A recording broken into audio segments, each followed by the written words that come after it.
Hello everyone, welcome back to the next video. In this video I will show you how to do hand pose detection using vision framework in native iOS application. Firstly, you will have to run this output on a real device. You can't do this on a simulator. And what I am doing is that I'll first display an image of an hand. Then as you can see, I'm drawing bounding box around all the fingers which we have on the hands.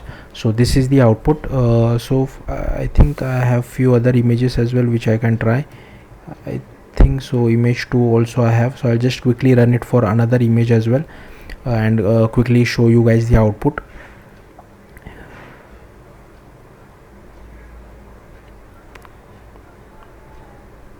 So here is our image displayed, and here you can see I'm able to draw the bounding box. So let's see how to do this. So firstly, I have created a native iOS application using the vision framework using Xcode. If you want, I'm using UIKit, but if you want, you can use Swift UI as well. And in the assets folder, I have added these two images. Change this to whatever you feel like.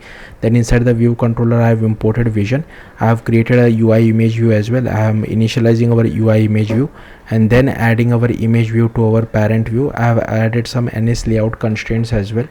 Then here we are creating our UI image. Now change this name to whatever is the name of the image you have added inside the assets folder. Then we are just applying it to our image view. Then we just call detect hand pose, and here you can see we are converted to a CG image. Then we make use of vn detect human hand pose request. Then we use vn image request handler as well. Then this is our background thread for user initialization, and here we just call request handler dot perform hand pose request. Then we get the first output of it.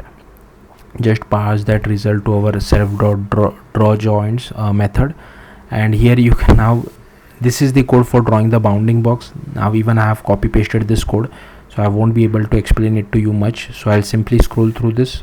You can copy paste the code and try to figure it out by yourself, I guess, or just ask ChatGPT how to do this.